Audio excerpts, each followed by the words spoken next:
गुन्हा सिद्ध होण्याआधी कोणी दोषी असतं का? आज मी सत्तेमध्ये. अजित पवारांचं पुण्यामध्ये आश्चर्यकारक वक्तव्य.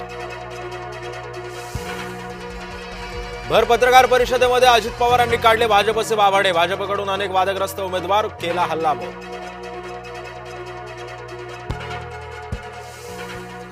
राहुल नार्वेकरांविरोधात गुन्हा दाखल करा, काँग्रेसची निवडणूक आयोगाकडे मागणी. आज सांगलीतून युतीची मनपा प्रचाराचा शुभारंभ. मुख्यमंत्र्यांची सांगलीमध्ये सभा, तर सायंकाळी फडणवीस शिंदे वरळीमध्ये घेणार सभा. पुण्यामध्ये आज भाजप प्रचाराचा नारळ फोडणार. खासदार मुरलीधर मोहोळ चंद्रकांत पाटलांच्या उपस्थितीमध्ये प्रचाराचा शुभारंभ करणार. शिवडी वरळीमध्ये शिवसेना आमदार निलेश राणेंचा मास्टर स्ट्रोक. शिवडीतील 7 तर वरळीतल्या 4 अपक्ष उमेदवारांनी अर्ज घेतले मागे. केडीएमसी मध्ये निवडणूक रिंगणामध्ये 490 उमेदवार, तर 205 उमेदवारांनी अर्ज घेतले माघारी.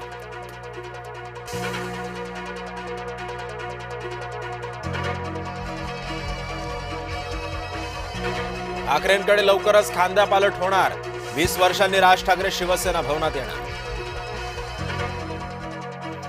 छत्रपती संभाजीनगरातील 115 जागांसाठी 859 उमेदवार रिंगणात, तर 554ची माघार.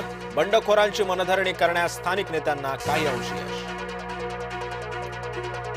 अहिल्यानगरात सत्ताधाऱ्यांविरोधात 4 अपक्षांचं पॅनल. प्रभाग क्रमांक 16 मध्ये 4 अपक्षांकडून स्वतंत्र पॅनलची घोषणा. अपक्षांच्या पॅनलची अहिल्यानगरमध्ये जोरदार चर्चा.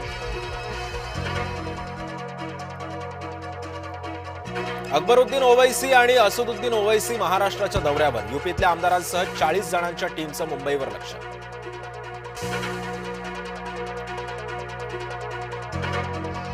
सदानंद दाते आज पोलीस महासंचालक म्हणून पदभार स्वीकारणार. लक्ष्मी शुक्लांची जागा घेणार.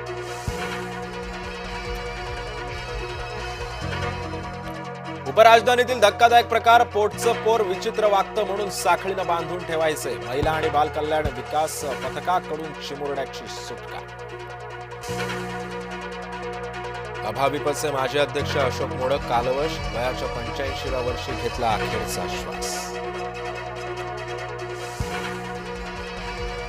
शहरांमध्ये प्रगणन अर्जांचं संकलन कमी. निवडणूक आयोगाच्या अधिकाऱ्यांची माहिती.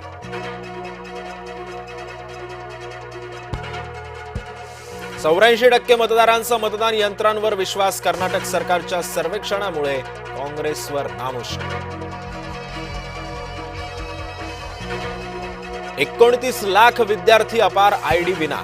31 जानेवारीपर्यंत कार्यवाही पूर्ण करण्याच्या सूचना.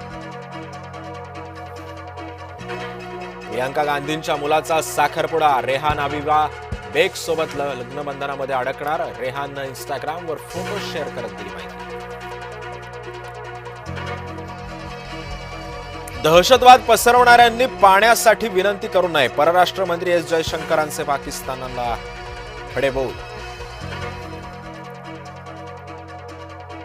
मेक्सिकोमध्ये 6.4 तीव्रतेचा भूकंप. सुदैवानं जीवितहानीचं वृत्त नाही.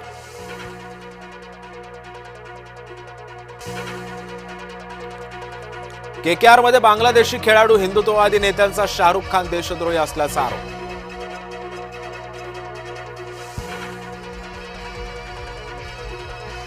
व्हीनस विल्यम वयाच्या 45व्या वर्षी खेळणार ग्रँड स्लॅम. ऑस्ट्रेलियन ओपन 2026 मध्ये होणार सहभागी. 5व्या ॲशेस कसोटीनंतर ख्वाजा घेणार निवृत्ती. आवडत्या सिडनीमध्ये खेळणार शेवटचा सामना. आज न्यूझीलंड विरुद्धच्या मालिकेसाठी टीम इंडियाची निवड. कोणाचा पत्ता होणार कट, कोणाला लागणार लॉटरी, याकडे सध्या संपूर्ण देशाचं लक्ष.